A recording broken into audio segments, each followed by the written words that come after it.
நிறைவான தருணங்கள் என்ஏசி ஜுவல்லர்ஸுடன். ஒத்தின்னு இருக்கானுங்க எல்லா நியூஸ் சேனலும். ஒருத்தனும் வாய் திறக்க மாட்டேன்றான். எந்த அளவுக்கு திமுகவோட கொத்தடிமையா கைக்கூலியா வீசி எறியக்கூடிய எலும்பு துண்டுகளுக்காக 90% நியூஸ் சேனல்ஸ் மாறிடுச்சுன்றதுக்கு இது ஒரு உதாரணம். ஏன்டா இங்க சந்தி சிரிக்குதுரா, சீழ் ஒழுகுதுரா, இங்க எல்லாம் நல்லா இருக்குன்ற அங்க அவங்க பாட்டு பிரச்சாரத்துக்கு போயிட்டாரு. இன்னொன்னு, ஒரு கூட்டணி கட்சி கூட எங்களுக்கு திருப்தி இல்லைன்னு சொல்லலை. இவங்களெல்லாம் எப்படி ராத்திரி நிம்மதியாக அந்த ஆங்கர்ஸால் தூங்க முடியுதுன்னு எனக்கு தெரியல. திமுக உள்ள பிரச்சனை இருக்கான்னா யார் உங்களுக்கு சொன்னாங்க? சோர்ஸா? அதிமுக பற்றி பேசுங்கன்றார் ஒரு ஆங்கர். அதிமுகவில் ஒரு கூட்டணி கட்சி கூட ஒப்பாரி வைக்கலை. திமுகவுள்ள பல பேர் ஒப்பாரி வைக்கிறான். அவர் பிரித்து கொடுத்தாரு, பிரச்சாரத்துக்கு போயிட்டார். இன்ன வரைக்கும் திமுகவால் கூட்டணி கட்சிகளுக்கான லிஸ்ட்டையும் சொல்ல முடியல, தான் லிஸ்ட்டையும் சொல்ல முடியல. ஒன்று மட்டும் ஞாபகம் வச்சுக்கோங்க, நான் சொல்கிறேன். 1000 விமர்சனங்கள் அதிமுக மேலே திமுகவும் திமுகவோட தொங்கு சதைகளும் வாடகை வாய்களும் அறிவாளி அல்சேஷன்களும் என்ன வேணால் பேசலாம். ஆனால் உண்மை என்ன தெரியுமா? 1000 விமர்சனம் இருந்தாலும் இந்த பிஜேபியோட அதிமுக வைத்திருப்பது என்பது தேர்தல் கூட்டணி தான். அடிப்படையில் அதிமுகன்றது ஒரு மதசார்பற்ற கட்சி, அதை மறந்துடாதீங்க. ஒரு ஜேர்னலிஸ்ட் பாயிண்ட் ஆஃப் வியூவில் 26 எலெக்ஷனுடைய மைய பொருளாக இருப்பது என்ன நீங்கள் இல்லை, 5 வருஷம் இந்த ஆட்சியோட அவலங்கள் சாதனைகள் 2 தான். திமுக ஜெயிப்பதற்குத்தான் வாய்ப்புகள் அதிகம் என்று நம்புகிறேன். ஏன்னா 4 முனை போட்டியில் திமுக எப்படியாவது பதவியில் உட்காந்துருன்னு எனக்கு தோணுது. This is my assessment.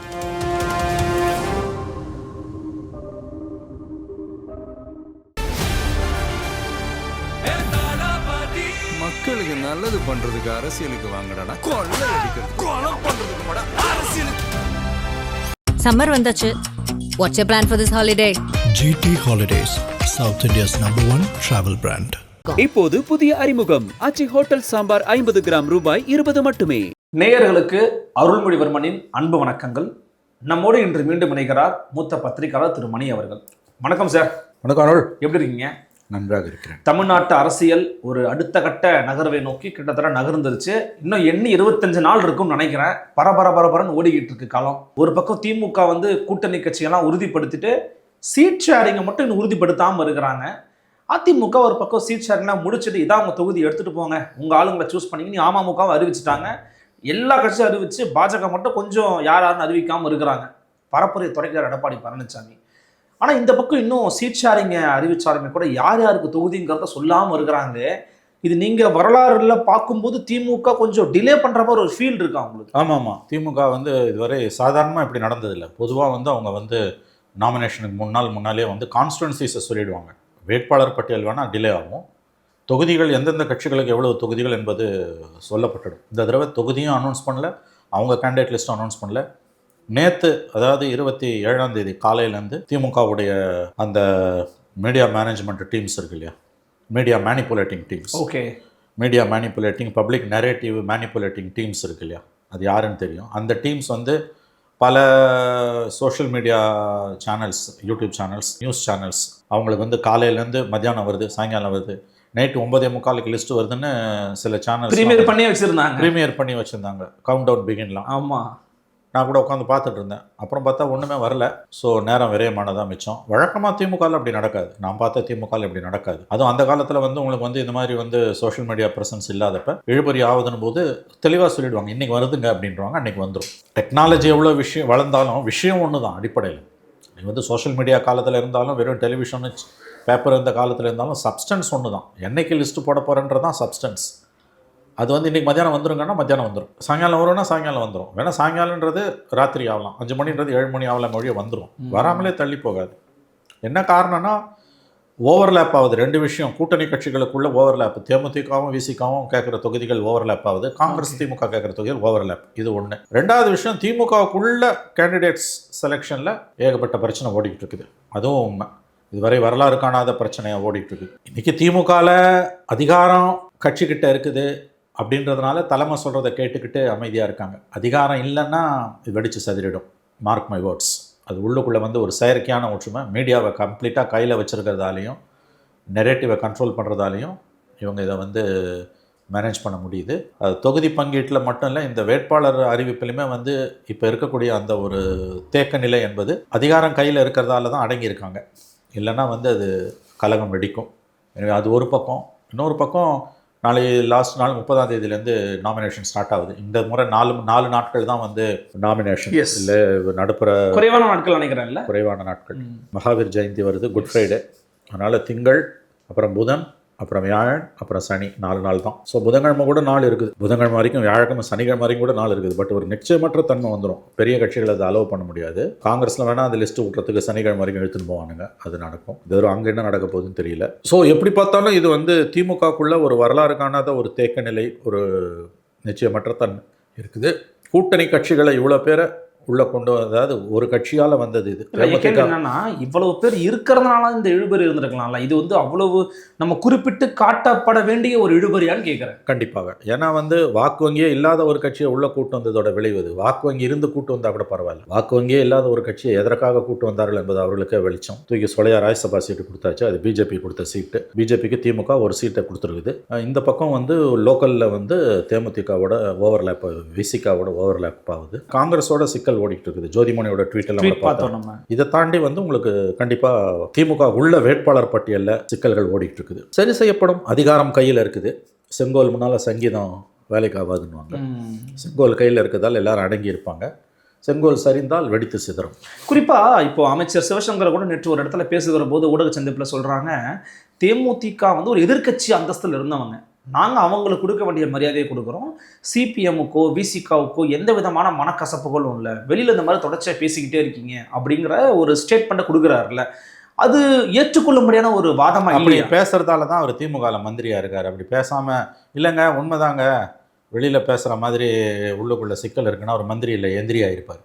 தான் விசுவாசத்தை தலைமைக்கு காட்டுறதுக்கு அவர் சொல்கிறாரு. அதெல்லாம் பெருசாக எடுத்துக்க வேணாம். அது ஒரு கேள்வின்னு கேட்கக்கூடாது. அவர் மாற்றி சொன்னால் தான் அது நியூஸ். திமுக உள்ள எந்த குழப்பமும் இல்லைன்னு சொன்னால் அது நியூஸ் கிடையாது. அது தான் விசுவாசத்தை தலைமைக்கு அவர் காட்டுறார். உண்மையிலே எது நியூஸு? ஆமாம் சிக்கல் ஓடிட்டு இருக்குது, நிலைமை கலவரம்னு சொன்னால் அது நியூஸ்.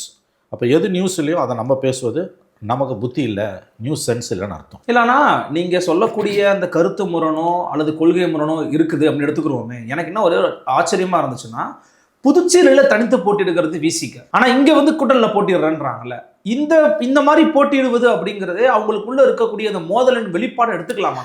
முதல்ல புதுச்சேரி உதாரணத்தை காட்டாதீங்க. Puducherry entirely different. மொத்தமே அது 30 லட்சம் பேர் தான் ஓட்டுற, அது ஒரு அப்கிரேடட் முனிசிபாலிட்டி, அவ்வளோதான்.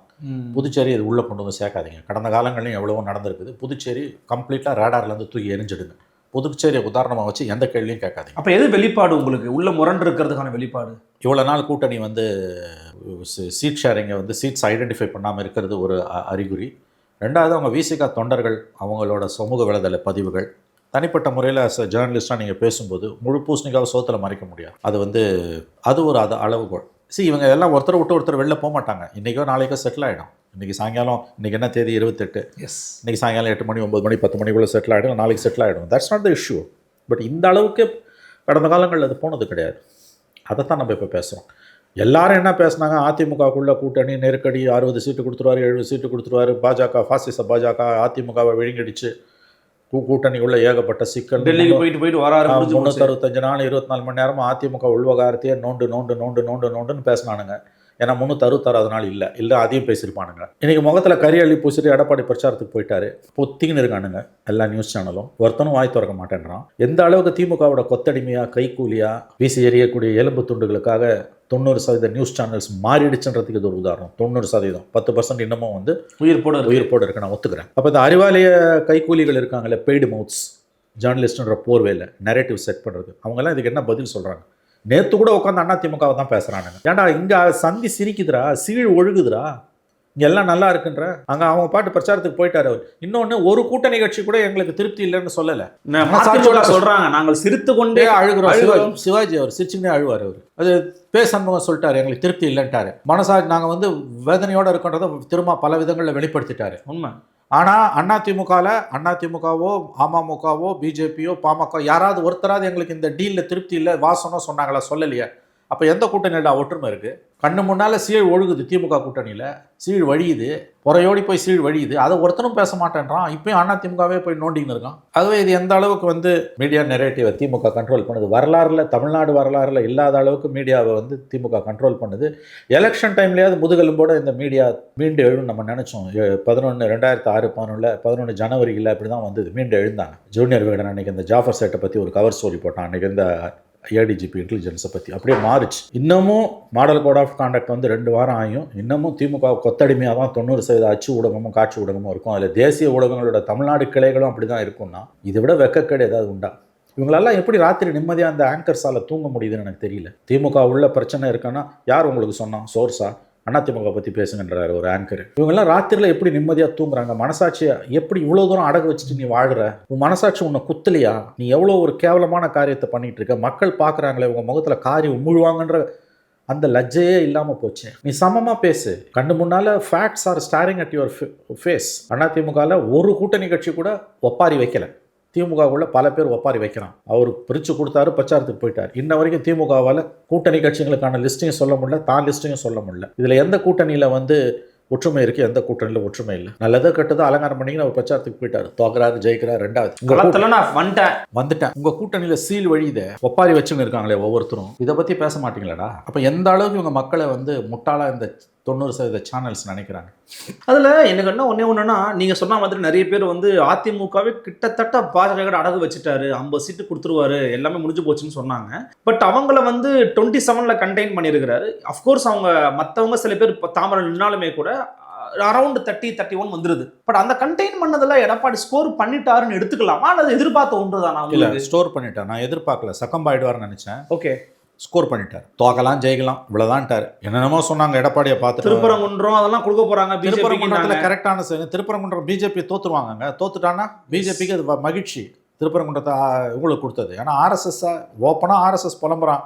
இவ்வளோ கஷ்டப்பட்டு நம்மளால் திருப்பரங்குன்றத்தில் ஒன்றும் பண்ண முடியல. ஒன்று மட்டும் ஞாபகம் வச்சுக்கோங்க, நான் சொல்கிறேன். 1000 விமர்சனங்கள் அதிமுக மேலே, திமுகவும் திமுகவோட தொங்கு சதைகளும் வாடகை வாய்களும் அறிவாளி அல்சேஷனுங்களும் திமுக வீசி எறிகிற எலும்பு துண்டுகளுக்காக நாக்க தொங்க போட்டுக்கிட்டு அலைகிற வாடகை வாயர்கள் என்ன வேணால் பேசலாம். ஆனால் உண்மை என்ன தெரியுமா? 1000 விமர்சனம் இருந்தாலும் இந்த பிஜேபியோட அதிமுக வைத்திருப்பது என்பது தேர்தல் கூட்டணி தான். அடிப்படையில் அதிமுகன்றது ஒரு மதசார்பற்ற கட்சி, அதை மறந்துடாதீங்க. அது ஒரு கம்யூனல் பார்ட்டி கிடையாது. கூட்டணி வச்சிருக்கிற பாமக ஒரு கம்யூனல் பார்ட்டி கிடையாது. அமமுக கம்யூனல் பார்ட்டி கிடையாது. இதை முதல்ல நம்ம மனசில் வச்சுக்கணும். தேர்தல் நிர்பந்தம், அது வேறு வழி இல்லை. ஏன்னா திமுக மாதிரி ஒரு ராட்சச சக்தியை எதிர்கொள்ளணும்னா அவங்களுக்கு இன்னொரு பெரிய பலம் வேணும். அதனால் அங்கே போய் சேர்ந்துருக்காங்க. அவங்க நிலையிலேருந்து பார்த்தா அது தவிர்க்க முடியாது. ஃபண்டமெண்டலி அவங்களோட கோர் கேரக்டரை பார்த்தா அவங்க கம்யூனல் பார்ட்டி, அவங்க ஹிந்துத்துவ பார்ட்டி கிடையாது. அவங்க உண்மையிலே கிடையாது. உண்மையிலே அவங்க ஹிந்துத்துவ பார்ட்டி கிடையாது. அப்படியே இருந்தாலும் அது ஹிந்துத்துவ பார்ட்டின்னு சொல்கிறதுக்கான தகுதியோ அருகதையோ திமுக கிடையாது. 4.5 வருஷம் பிஜேபியோட மஞ்சா குளிச்சோம். அதையெல்லாம் மறந்துட்டு இன்றைக்கி பேசலாம். அவங்களுக்கு புத்தி கிடையாது. ஏடிஎம்கே ஒரே ஒரு வருஷம் கவர்மெண்ட்டில் இருந்துட்டு கவுத்துட்டு வந்த பிறகு மத்தியில் அதிகாரத்தின் பக்கமே போக முடியல. இவங்க தேர்ட் ஃப்ரண்ட் இருந்தாலும் இருப்பாங்க, பிஜேபி இருந்தாலும் இருப்பாங்க, காங்கிரஸ் இருந்தாலும் இருப்பாங்க. நாளைக்கு ஜெயிச்சா பிஜேபியோட போவாங்க, எழுதி வைத்துக் கொள்ளுங்கள். அதையும் அவங்க நியாயப்படுத்துவாங்க. அவங்க எடுக்கிற எந்த நிலைப்பாட்டையும் அவங்களால மார்க்கெட் பண்ண முடியுது. அந்த சாமர்த்தியம் அதிமுகக்கு இல்லை தான். ஆனால் நீங்களும் 2-3 இடத்துல பதிவு பண்ணியிருந்தீங்க. மற்றபடி பொது வெளியில் பார்க்கும்போதும் சரி, திமுக கூட்டணிக்குள்ள இவங்களுக்கு கொடுத்த முக்கியத்துவம் அப்படிங்கிறது ஆன்டி பிஜேபி ஃபோர்ஸஸை கொஞ்சம் கம்மி பண்ணுற வாய்ஸாக தான் பார்க்க முடியுதுன்னு சொல்கிறாங்க. இன்னொரு பக்கம் தேர்தலில் வந்துருச்சுன்னா வெற்றி தான் வியூகமாக இருக்க வேண்டுமே ஒழிய அங்கே போய் ஆன்டி பிஜேபியா ஆன்டி காங்கிரஸ் அதெல்லாம் பார்க்க முடியாது. அப்போ வெற்றிக்கு எது வேணுமோ அந்த வியூகத்தை தான் அமல்படுத்த முடியும் திமுகவால். இது திமுக மீது குறை சொல்லணுன்றதுக்காக சொல்கிறாங்கன்றாங்களே, உங்கள் பார்வை? நாளைக்கு பிஜேபியோட திமுக போகும் என்பதற்கு கொடுக்கக்கூடிய ஒப்புதல் வாக்குமூலம் இது. ஏன் அப்படி? வெற்றி தான் ஒரே இலக்கு அப்படின்னா யாரோட வேணா போய் சேர்ந்துப்பியா?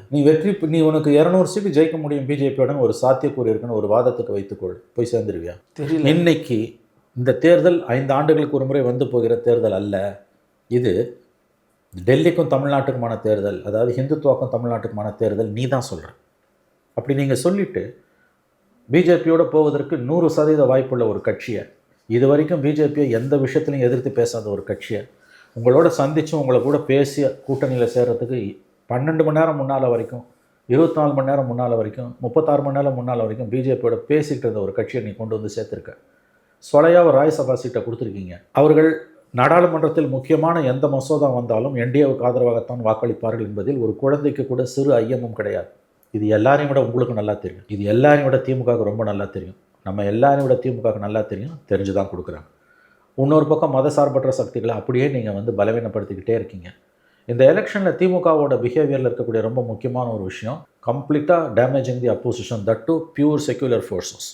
லெஃப்ட்டு, காங்கிரஸு, விசிகா இவங்களெல்லாம் கம்ப்ளீட்டாக டெசிமேட் பண்ண வேலையை செஞ்சுட்டு இருக்காங்க. இது வந்து ஒரு பக்கம் தேமுதிக ஒரு சீட்டு கொடுத்து ராஜ்யசபாவுக்கு அனுப்புறதும், இன்னொரு பக்கம் டெசிமேட்டிங் தி கம்யூனிஸ்ட் செக்யுலர் ஃபோர்ஸஸும் அது ஒரு லார்ஜர் கேம் பிளான். 26 ஜெயிச்சு வந்தாங்கன்னா கண்டிப்பாக அவங்க பிஜேபியோட ஒரு காம்ப்ரமைஸுக்கு போவாங்க. நேரடியாக கூட்டணிக்கு போக மாட்டாங்க, கண்டிப்பாக காம்ப்ரமைஸுக்கு போவாங்க. இவங்க 24 எலெக்ஷனுக்கு பிறகே போயிட்டாங்க, அதில் எனக்கு சந்தேகமே இல்லை.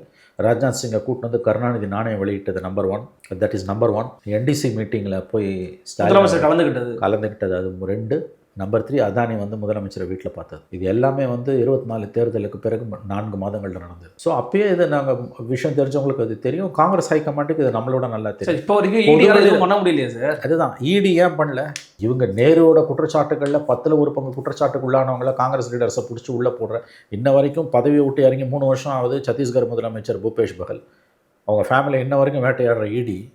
இவ்வளவு வழக்குகள், இவ்வளவு விசாரணைகள் இருந்தும், அறிக்கைகள் இருந்தும், உங்கள் ஈடியோட அறிக்கை இருந்தும் ஒரு திமுக மந்திரி கூட தொடலைன்னா அது என்ன காம்ப்ரமைஸ்? ஆகவே இந்த டாட்ஸை கனெக்ட் பண்ணி பார்த்தோம்னா போஸ்ட் 26 எலெக்ஷன்ஸில் திமுக ஜெயிச்சதுன்னா திமுக ஜெயிப்பதற்குத்தான் வாய்ப்புகள் அதிகம் என்று நம்புகிறேன். ஏன்னா 4 முனை போட்டியில் திமுக எப்படியாவது பதவியில் உட்காந்துருன்னு எனக்கு தோணுது. This is my assessment. கண்டிப்பாக வந்து அவங்க பிஜேபியோட ஒரு விதமான காம்ப்ரமைஸுக்கு போவாங்க. அதை வெளியில் உங்களால் ப்ரூவ் பண்ண முடியாது. நிச்சயமாக வந்து உங்களுக்கு வந்து இது அதானிஸோட பிஸ்னஸ் இன்ட்ரெஸ்ட் சம்மந்தப்பட்ட விஷயமா கூட இருக்கலாம். பொலிட்டிக்கலாக அப்போஸ் பண்ணுவாங்க, பட் பல விதமான பொருளாதார கொள்கைகளில் வந்து முக்கியமாக எடுக்கக்கூடிய காம்ப்ரமைஸ் ஆகிட்டாங்க. இன்னும் அந்த காம்ப்ரமைஸ் ஸ்ட்ரென்தன் ஆகும் ஆஃப்டர் 2026 ஸ்ட்ரென்தன் ஆகும். ஃபார் எக்ஸாம்பிள் போர்ட்ஸ்லாம் வந்து அதானிஸோட ரோல் வந்து இருக்கிக்கிட்டு இருக்குது. Parandur airports and ports India பூரா வந்து அதானிஸ் கண்ட்ரோலில் போயிடுச்சு. தமிழ்நாட்டிலையும் போயிட்டு இருக்குது. மிச்ச சொச்சம் இருக்கிறதும் போயிடும். அதுக்கு எல்லா விதமான ஏற்பாடுகளையும் ரத்தன கமலம் விரித்து மாலை போட்டு வரவேற்று ஆரத்தி எடுத்து திமுக செய்து கொடுக்கும். இதெல்லாம் நீங்கள் வெளியில் வந்து பேசுகிறீங்கன்னா வந்து உங்களுக்கு அவங்க செட்டப் பண்ணுற நேரேட்டிவ் இருக்குல்ல, அதுக்கு முன்னால் இதை நீங்கள் பேசிங்கன்னா எடுப்படாது. நேரம் வரும்போது எல்லாருக்கும் அது புரியும். ஏன்னா ஒரு மனிதன் எல்லாரையும் எல்லா காலத்துலையும் ஏமாற்ற முடியாது. பலர் சில காலம் ஏமாற்றலாம், சிலரை பல காலம் ஏமாற்றலாம். எல்லாரையும் எல்லா காலத்துலையும் ஏமாற்ற முடியாது. 26 தேர்தலுக்கு பிறகு திமுக வெற்றி பெற்றால் வெற்றி பெற வாய்ப்புகள் அதிகம். இவருடைய உண்மையான முகத்தை நீங்கள் பார்ப்பீர்கள். ஆனால் கிரவுண்ட் லெவலில் அதிமுக வந்து உடஞ்சி போயிருச்சுங்க. டிவிக்கே வந்து சின்ன பசங்கங்க, நாம் தமிழர் கட்சியால் ஒரு நாளாக வெல்ல முடியாதுங்க, கண்ணு கெட்டிய தூரம் வரைக்கும் எதிரிகளே இல்லைங்க, இப்படின்றது மோடில் தான் வந்து திமுக இருக்குன்னு ஒரு தோற்றத்தையும் கொடுக்குறாங்க. ஆனால் உள்ளே போய் விசாரிக்கும் போது அப்படிலாம் இல்லை. தரிசம் ஷேக் அவங்க ஒரு யோசனையில் தான் இருக்கிறாங்க, என்ன ஆகும்னு தெரியலங்கிறதும் இருக்கிறாங்க. உண்மையிலே திமுகவோட அப்ரோச் டுவர்ட்ஸ் தி செலெக்ஷன் எப்படி இருக்கிறதா நீங்கள் எவாலுவேட் பண்ணுறீங்க? அவங்க வெளியில் வந்து அவங்ககிட்ட இருக்க மீடியா பலத்தை வச்சு நெரேட்டிவை செட் பண்ணுறது, நாங்கள் ஜெயிச்சிருவோம், கண்ணு கட்ட தூரம் வரை எதிரிகள் இல்லை, 200+ எல்லாம் சொல்லிக்கிட்டே இருக்காங்க. ஆனால் உள்ளுக்குள்ளே விஷயம் தெரிஞ்சவங்க, திமுகவில் விஷயம் தெரிஞ்சவங்க அத்தனை பேரும், சீஃப் மினிஸ்டர்லேருந்து ஃபஸ்ட்டு ஃபேமிலியிலேருந்து எல்லா மந்திரிங்க, திமுகவில் பீப்புள் தட் மேட்டர்ஸ் அத்தனை பேருக்கும் இது டஃப்னு தெரியும். இன்றைக்கி ப. சிதம்பரத்தோட பேட்டி த ஹிந்து ஆங்கில நாளிதழில் கொடுத்துருக்க பேட்டி ரொம்ப பிரமாதமானது. 24 மாதிரி ஒன் சைடு எலெக்ஷன் கிடையாது. இது டஃப் காம்படிஷன் இருக்கும், மிக கடுமையான போட்டி இருக்கும். கூட்டணி மந்திரி சபையை மக்கள் ஏற்றுக்கலன்றது தவறான பார்வை. கண்டிப்பாக மக்கள் அதை ஏற்றுக்கிறாங்க. கடுமையான போட்டி இருக்கும். கடைசி வார்த்தை திமுக வெற்றி பெறும், அவ்வளோதான். ஒன்லைனரோட முடிச்சுக்கிறார். 24 மாதிரி ஒன் சைடு கேம் கிடையாதுன்னு சிதம்பரம் சொல்கிறார். அதான் உண்மை. போட்டி கடுமையாக இருக்கும். But my hunch is DMK will scrape through to 4 கார்னர்ன்றதுனால. But these things you cannot 100% கான்ஃபிடண்ட்டாக எதுவுமே சொல்ல முடியாது. There is an undercurrent. கீழே பெரிய அளவில் ஒரு இது இருக்குது. இதில் இன்னொரு முக்கியமான விஷயம், 1/3 ஆஃப் த பீப்புள் இன்னும் முடிவு பண்ணலன்னு ஒரு தியரி இருக்குது, யாருக்கு ஓட்டு போடணும். அது இன்னும் நாள் இருக்குது. கடைசி 48 மணி நேரத்தில் 24 மணி நேரத்தில் முடிவு பண்ணுறவங்க இருக்காங்க. 1/3 ஆஃப் த பீப்புள் முடிவு பண்ணல யாருக்கு ஓட்டு போடணும்னு இருக்குது. History is standing against DMK. History is against DMK. அவங்க பேக் டு பேக் கவர்மெண்ட் வந்தது கிடையாது. But sometimes history will be made. Yes, வரலாறு வந்து திமுகவுக்கு எதிராக இருக்கிறது. ஆனால் வரலாற்று சாதனைகளை திமுக செய்வதற்கு வாய்ப்பு இருக்கிறது. நான் அதை மறுக்கவில்லை. As of now it's a very tight situation, but with an advantage to DMK. அப்படி தான் நான் அதை பார்க்குறேன். ஆனால் ஒரு பக்கம் ரொம்ப ஃபோர்ஸாக எங்களால் வெற்றி பெற்ற முடியும், அரித்மெட்டிக் கால்குலேஷன்ஸில் வந்து எடப்பாடி வந்து சொல்கிறாரு, பாமக இருக்குது, அப்புறம் பாஜக இருக்குது, அமமுக வந்துருச்சு, அமமுக இல்லாதப்போ நடந்த பிழைகள் இந்த முறை நடக்காது. குறிப்பாக அவர் கொடுத்துருக்கிற தொகுதிகளே வந்து பார்க்கும்போது அமமுகவுக்கு கொஞ்சம் நல்லா ஸ்கோர் பண்ணுற தொகுதி பாமகவுக்கெல்லாம் கொடுத்துருக்கிறாரு. பட் பிஜேபிக்கு வந்து பார்த்தீங்கன்னா பெருசாக ஸ்கோர் பண்ணுற மாதிரி தொகுதிகளை அவர் கொடுக்கல. அந்த தொகுதிகள் ஒதுக்கீடே வந்து பார்த்தீங்கன்னா கொஞ்சம் கால்குலேட் பண்ணி தான் கொடுத்துருக்குறாங்கன்ற ஒரு பார்வை இருக்குது. நீங்கள் அதை பார்த்தீங்கன்னா உங்களோட அசஸ்மெண்ட். இந்த கேள்விக்கு நான் பதில் சொல்ல விரும்பல. ஏன்னா இதில் எனக்கு அதிகப்படியான ஞானம் இல்லை. இந்த கான்ஸ்டுவன்சி ப்ரொஃபைலு, கேண்டிடேட் ப்ரொஃபைல் எல்லாம் நான் சாதாரணமாக எந்த எலெக்ஷன்லையும் பேசுறதில்ல. அந்த ஒரு பார்ட்டை நான் தொடர்றது கிடையாது. எனக்கு அதில் தரவுகள் கையில் இல்லை. ஆகவே இந்த பார்ட்டை வந்து நான் பதில் சொல்ல விரும்பலை. இதை நாம் கடந்து போகலாம். ஓகே, பட் அவரோட அந்த அரித்மெட்டிக் கால்குலேஷன் வச்சு அவர் வெல்ல முடியும்ன்ற அந்த எண்ணம் இல்லைங்க. அவர் வந்து 60 சீட்டு கொடுப்பாரு பிஜேபிக்கு, நாங்கள் 50 சீட்டு, நாங்கள் 27 அடக்கிட்டார்.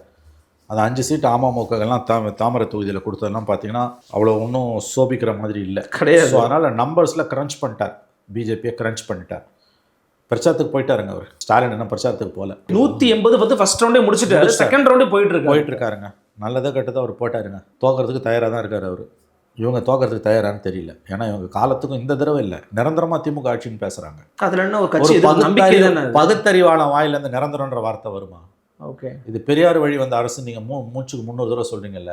நிரந்தரன்றது என்ன? சனாதன தர்மத்தோட கூறு என்ன? நிரந்தரமானது, நிலையானது. அப்படி எதுவும் இல்லைன்னு தானே உதயநிதி ஸ்டாலின் சொன்னார். ஆமாம், அதுக்கு தானே வழக்கு எதிர்கொண்டு இருக்காரு இந்தியா பூரா. சனாதனத்தை வந்து டெங்கு மாதிரி கொசு இது மாதிரி என்னது இது அழிப்பேன்னு பேசினார்ல உதயநிதி. அப்புறம் நீங்களே வந்து நிரந்தரம்னு பேசுகிறீங்க. இதை கேள்வி கேட்க ஏன் ஆள் இல்லை? ஒரு மீடியா பர்சன் கேட்க மாட்டேன்றான், ஒரு பகுத்தறிவாளன் கேட்க மாட்டேன்றான், திமுக காவடி தூக்குற தீக்காக்காரன் ஏன் கேட்க மாட்டேன்றான்? நிரந்தரம்னு முதலமைச்சர் வாயிலேருந்து வருதுன்னா சிரிக்க வேணாமா? நீங்கள் திருத்த வேணாமா முதலமைச்சரை? இது அருவருப்பா இல்லையா உங்களுக்கு? நிரந்தர முதலமைச்சர்னு சொன்னவங்கலாம் இன்றைக்கி பீச்சில் தூங்குறாங்க இல்லையா? உண்மை. வாழ்க்கையோட ஒரே விஷயம் அனித்தியம், நித்தியம் இல்லை, அனித்தியம். The very word life is nothing but temporary. யாரும் நிரந்தரம் இல்லை, எதுவும் நிரந்தரம் இல்லை, எதுவும் சாஸ்வதம் இல்லை இல்லையா?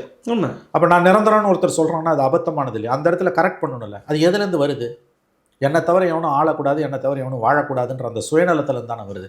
கலைஞர் வாயிலேருந்து நிரந்தரம்னு வந்ததே இல்லை. ஜெயலலிதா வாயிலேருந்து வந்தது இல்லை. ஜெயலலிதாவை சுற்றி இருக்கணுங்க சொல்லுவாங்க நிரந்தர பொதுச் செயலாளர். அந்த அம்மா வாயிலேருந்து வந்தது இல்லை. இன்னும் சொல்ல போனால் அந்த அம்மா மரணத்தை எதிர்கொண்டாங்க, உள்ளுணர்வுல தெரிஞ்சுது. சோ பாருங்க கூட சொன்னாங்க அவங்க, நானே இவ்வளவு நாள் இருக்கிறது பெரிய விஷயம், எனக்குள்ளேயே எனக்கே வந்து நீங்க பெரிய யூ ஆர் வெரி கிரேட்ஃபுல் அப்படின்ற மாதிரி, லக்கி அப்படின்னு தான் சொன்னாங்க. அது ஒன்று. அது தனிப்பட்ட முறையில். எஸ்.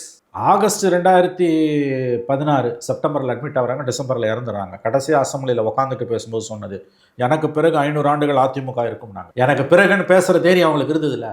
தான் மரணத்தை பற்றி பேசுகிற தைரியம் அவனுக்கு ஒன்று இருக்கும். அவன் தான் உண்மையிலே தைரியசாலி இல்லையா? உண்மை, உண்மை. எனக்கு பிறகு என்ன ஆகும்னு சொல்லலாம், எனக்கு பிறகு நல்லா இருக்கும்னு சொல்கிறாங்க. எனக்கு பிறகும் 500 ஆண்டுகள் அதிமுக இருக்கும்னாங்க. எனக்கு பிறகுன்னு பேசுறதுனாலே ஒரு தைரியம். அந்த தைரியம் வந்துடுச்சு, அப்பயே வந்துடுச்சு. முதல்லலாம் அதை சொன்னதில்லை, அப்பயும் சொல்கிறாங்க, தெரியுது அவங்களுக்கு. ஆகவே நான் என்ன சொல்கிறேன், நிரந்தரன் அந்த அம்மா வாயிலேருந்து வந்ததில்லை. அப்போ கூட 500 ஆண்டு தான் சொன்னாங்க, நிரந்தரன் சொல்லலை. அதுலேயே நிரந்தரன் சொல்கிறீங்களா? உங்களை எவன் கேள்வி கேட்குறது? உங்கள் பின்னால் அத்தனை பகுத்தறிவாளர்களும் அப்படியே வந்து பல்லக்கு தூக்கி நிற்கிறாங்க. இது அருவருப்பா இல்லையா உங்களுக்கு? கம்யூனிஸ்ட் வாயிலேருந்து அந்த வார்த்தை வருமா? நிரந்தரன்ற வார்த்தை ரொம்ப சர்வசாதாரணமாக வருது. நிரந்தர முதலமைச்சர்னு, நிரந்தர திமுக ஆட்சின்னு எப்படிங்க நிரந்தரமாக இருக்க முடியும்? இப்படிலாம் பேசுனவங்க இன்னைக்கு எங்கெங்க இருக்காங்க? நிரந்தரம்னு ஒவ்வொரு தடவை ஜெயலலிதாவை சொல்லும்போது எத்தனை முறை கலைஞர் முரசொலியில் எழுதியிருக்காரு, அதையாவது நீங்கள் படித்து பார்க்கணும். முரசொலியோட பழைய கோப்புகளை பார்த்தா கூட தெரியும் இது எவ்வளவு அபத்தமான பேச்சுன்னு. பெரியார் சொன்னாரா நிரந்தரம்னு? எதுவுமே நிரந்தரம் இல்லைல்ல. அப்புறம் என்ன? இது எதுலேருந்து வருதுன்னா, எங்களை தவிர யாரும் ஆளக்கூடாது, யாரும் வாழக்கூடாது. இது ஒன்று. ரெண்டாவது, தோல்வின்றதை அவங்களால கற்பனை கூட பண்ணி பார்க்க முடியும். Correct sir. அது தோல்வியை கற்பனை கூட பண்ணி பார்க்க முடியல. இது ரொம்ப ரொம்ப அபத்தமானது. முன்னாள் முதலமைச்சர் என்பதுதான் நிரந்தரம். யார் சொன்னது? பீட்டர் அல்ஃபோன்ஸ். ஜெயலலிதா பார்த்து சொன்னது. தங்கராட்டினம் மேலே இருக்கும், கீழே வரும். தோழ தியாக சொன்னது. இன்னைக்கு மந்திரி, நாளைக்கு எந்திரி. வேற எது உனக்கு நிரந்தரம்? சொல்ல முன்னாள் மந்திரி, முன்னாள் முதலமைச்சர்ன்றதான் நிரந்தரம், மற்றதெல்லாம் போய் அந்த மைண்ட் இல்லைன்னா அப்புறம் என்ன? எந்த விஷயம் 2026 தேர்தலில், ஏன்னா இப்போ திமுக ஒரு பக்கம் டெலிசஸ் தமிழ்நாடு, அதிமுக வந்து திமுக எதிர்ப்பு தான் தமிழ்நாடு, நாம் தமிழர் கட்சி வந்து சித்தாந்துக்கான போர், டிவிக்கு வந்து வாரிசு அரசரை ஒழிக்கணும், அந்த மாதிரி ஒரு ஜேர்னலிஸ்ட் பாயிண்ட் ஆஃப் வியூவில் 26 எலெக்ஷனுடைய மைய பொருளாக இருப்பது என்ன நீங்க இல்லை? 5 வருஷம் இந்த ஆட்சியோட அவலங்கள், சாதனைகள் 2 தான். இந்த டெல்லி வர்சஸ் தமிழ்நாடுன்றதெல்லாம் கதை. அது இவங்க விடுற. இது பார்லிமெண்ட் எலெக்ஷன் ஆகுதுன்னா இன்றைக்கி 40 திமுக ஜெயிக்கும். ஓகே, இன்னைக்கு பார்லிமெண்ட் எலெக்ஷன் வந்ததுன்னா திமுகவோட இந்த கூட்டணி 40 சீட்டும் ஜெயிக்கும், சந்தேகம் இல்லை. Even though BJP allied with ADMK வேணா 5 சீட் வச்சுக்கோங்க, மெஜாரிட்டி சீட் அடிச்சுடுவாங்க. ஆனால் இன்னைக்கு அசம்பிளி எலெக்ஷன் வந்ததுன்னா நிலைமை வேற. ஸோ வந்து ஆட்சியினுடைய குறைகள் நிறைய குறைகள் தான். நீங்கள் பிஜேபி, பாசிச பாஜக, இந்துத்துவா வச்சுன்னா அசம்பிளி எலெக்ஷனை ஓட்ட முடியாது, வாய்ப்பே கிடையாது. நான் கேட்குறேன், 2019 24 ஸ்வீப் பண்ணிச்சு தமிழ்நாட்டில். 2த்தும் ஒன்று தான். ஒரே ஒரு சீட்டு தான் 19 வித்தியாசம். ரவீந்திரநாத் மட்டும் ஜெயிச்சார். ஸ்வீப்பு தான் அதுவும். இது 2த்துக்கு நடுப்புறம் வந்த அசம்பிளி எலெக்ஷனில் 75 சீட்டு ஜெயிச்சாங்க. எப்படி ஜெயிச்சாங்க? இந்த தான் அளவுகோல்னா அவங்க சைபராக இருக்கணும்ல. எஸ், 75 ஜெயிச்சாங்களேப்பா, which is equal to 13 Lok Sabha seats. அப்போ அசம்பிளிக்கு மக்கள் வேறு தான்.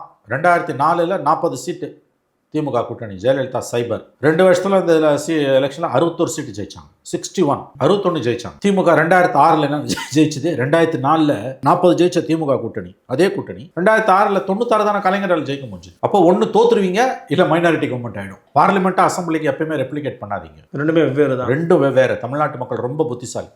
19 ஸ்வீப் பண்ணுறாங்க, ஒன்று தவிர 38 தூக்கி திமுகவுக்கு தாரவாக்கிற தமிழ்நாட்டு மக்கள். 22 அசம்பிளி கான்ஸ்டுவன்சி நடந்தது பை எலெக்ஷன். அதில் 9 அண்ணா திமுக கொடுத்தாங்க, 13 டிஎம்கே. அது என்ன தெளிவு மக்களுக்கு? ஒன்றா நடக்கும்போதே பார்லிமெண்ட்டுக்கு வேறு, அசம்பிளிக்கு வேறு. மக்கள் தெளிவாக இருக்கு, ரொம்ப தெளிவாக இருக்காங்க. அதனால் நான் நிரந்தரன்றது அபத்தமானது. அது ஒரு பகுத்தறிவாளன் வாயிலேருந்து வருதுன்னா அதை விட அபத்தமானது. பார்க்கலாம் சார், எப்படி கிரவுண்ட் இருக்குன்னு பார்க்கலாம். பல்வேறு விதமான கருத்துக்களுக்கு மிக்க நன்றி. நன்றி சார். மக்களுக்கு நல்லது பண்றதுக்கு அரசியலுக்கு வாங்கடா, கொள்ளை அடிக்கிறது கொலை பண்றதுக்கு கூட அரசியலுக்கு. சம்மர் வந்தாச்சு. What's your plan for this holiday?